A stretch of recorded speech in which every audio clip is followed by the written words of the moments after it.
हर हर महादेव दोस्तों, जय माँ गायत्री। हमारे चैनल शिव गायत्री महातंत्र पर आप सभी दोस्तों का, आप सभी साधकों का एक बार फिर से हार्दिक स्वागत। शास्त्रों में पितृदोष से आ रही समस्या से मुक्ति प्राप्ति हेतु तो बहुत सारे उपाय बताए गए। कुछ जटिल भी हैं, कुछ सुलभ भी हैं। तो उनमें से एक सुलभ विधि है और बहुत ही महान मंत्र द्वारा आप इसकी उपासना अथवा जप से पितृदोष से आ रही परेशानियों से निजात पा सकते हैं। वह है गायत्री मंत्र। वैसे भी अगर आप जानते होंगे तो भगवती महाकल्याणी माँ गायत्री जो है वह शांति कर्म की अधिष्ठात्री देवी हैं। जहाँ माँ गायत्री का यथाशक्ति प्रतिदिन भक्तिपूर्वक पूजा होता है, उपासना होता है, वहाँ किसी प्रकार का भी उपद्रव बाधा नहीं उत्पन्न होता, सर्वथा शांति ही शांति रहती। तो धार्मिक पुराणों में भी पितृदोष से निवारण हेतु गायत्री मंत्र का प्रयोग बताया गया है। पर यहाँ गायत्री मंत्र का वह प्रारूप पितृ गायत्री मंत्र के नाम से जाना जाता है। साथ ही साथ यह कार्यसिद्धि रुद्र गायत्री मंत्र द्वारा भी की जा सकती है, ऐसा हमारे धार्मिक पुराणों में वर्णित है। गायत्री मंत्र के जप के साथ साथ पुराणों में पितृ स्तोत्र एवं पितृ सूक्त के द्वारा भी पितृदोष के कारण उत्पन्न हुई समस्याओं से साधक व्यक्ति भक्त निजात पा सकता है। पितृ श्राप जो प्राप्त हो रहा है उसे पितृ आशीर्वाद में बदला जा सकता है।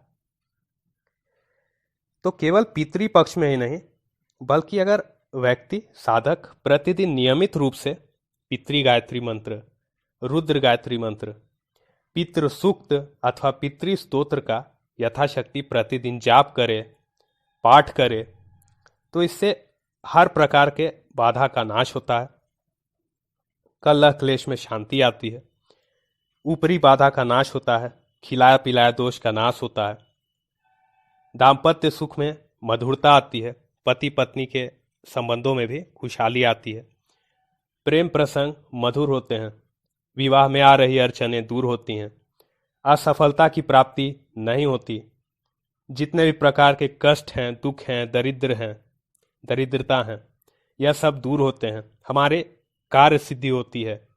और संतान उत्पत्ति में यदि परेशानी आ रही है या संतान जो है वह बिल्कुल आचरण से हट चुके हैं, सदाचार को छोड़कर वह भी दिन पर दिन बिगड़ते जा रहे हैं, इसके साथ साथ रोग नाश हेतु ग्रह बाधा शांति, जैसे कि जिन ग्रहों के कारण मुख्यतः पितृदोष हमें परेशान करता है उन ग्रहों की शांति हो जाती है।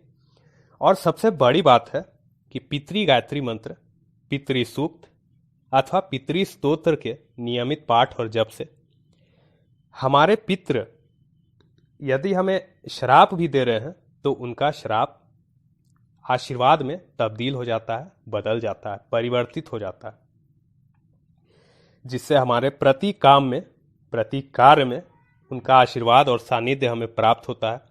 और ऐसा उन्होंने ही वर्णन किया है अपने सूक्त और स्तोत्र में कि बिना बुलाए भी वे आकर हमारी सहायता करते हैं, हमारे कार्य को पूर्ण करते हैं, हमारी रक्षा करते हैं और पूर्णतः हमसे तृप्त होते हैं, संतुष्ट होते हैं। तो अब बात आती है कि पितृ गायत्री मंत्र की या रुद्र गायत्री मंत्र की किस प्रकार हमें साधना करनी चाहिए, उपासना करनी चाहिए, जो पितृदोष के कारण आ रही परेशानी से हम मुक्त हो जाएं। तो पितृ गायत्री मंत्र को आपको तुलसी के सामने और रुद्र गायत्री मंत्र को आपको शिवलिंग के सामने बैठकर जपना चाहिए। इसमें आप सफेद वस्त्र और सफेद आसन का प्रयोग कर सकते हैं। भोग किस चीज का लगाना है यह पिछले वीडियो में जाकर देख लीजिएगा। दिशा पूर्व अथवा उत्तर। अगर आप साधारणतः कोई दिवस पर शुरू करना चाहते हैं तो वह शुक्ल पक्ष का दिन होना चाहिए, अथवा आप पितृ पक्ष में भी इसकी शुरुआत कर सकते हैं।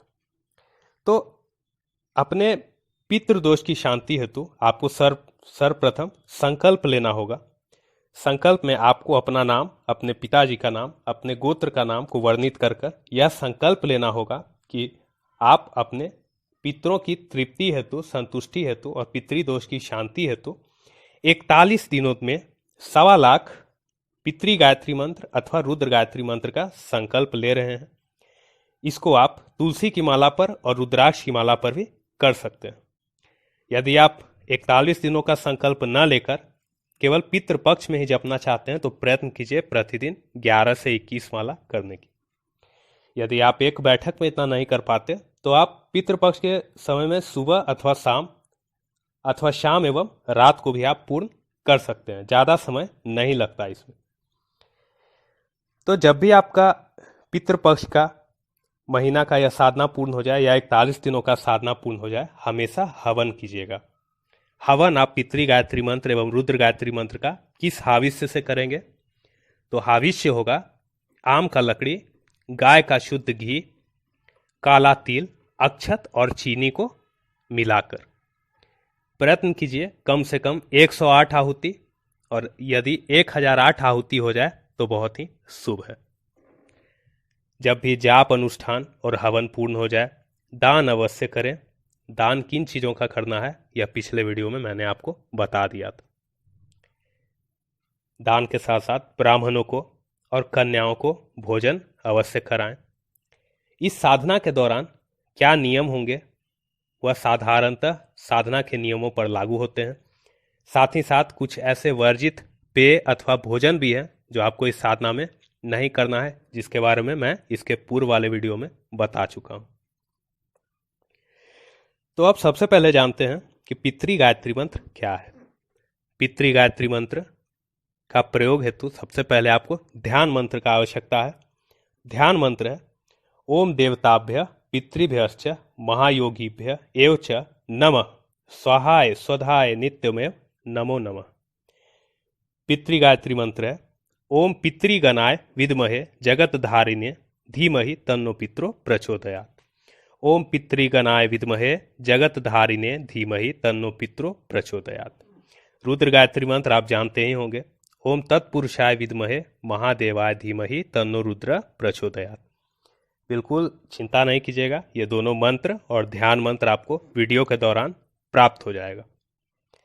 अब जानते हैं कि पितृ स्तोत्र एवं पितृ सूक्त का प्रतिदिन किस प्रकार पाठ करने से हमें पितृदोष से शांति की प्राप्ति होगी और पितरों द्वारा मिल रहा श्राप हमें आशीर्वाद के रूप में प्राप्त होने लगेगा। तो देखिए, एक बात जानिए, पितृ स्तोत्र अथवा पितृ सूक्त का कोई साधना जैसा नियम नहीं होता और इसमें कोई संकल्प की भी आवश्यकता नहीं पड़ती। आप प्रतिदिन भी इसका पाठ कर सकते हैं या केवल और केवल आप पितृपक्ष में ही भी इसका पाठ कर सकते हैं। दोनों में से किसी एक का पाठ कर सकते हैं, दोनों का भी कर सकते हैं।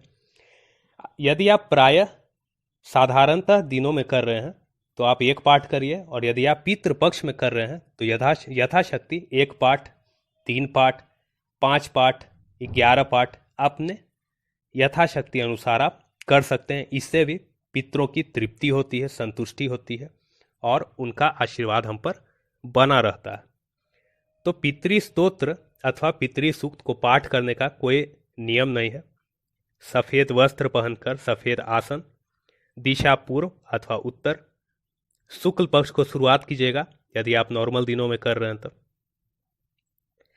घी भी आप प्रयोग कर सकते हैं और सरसों के तेल का दीपक भी आप प्रयोग कर सकते हैं। यानी कि इसमें पाठ करने के दौरान आप दीपक के रूप में शुद्ध घी का भी दीपक प्रज्वलित कर सकते हैं और सरसों तेल का भी दीपक प्रज्वलित कर सकते हैं। कोई संकल्प लेने की आवश्यकता नहीं पड़ेगी।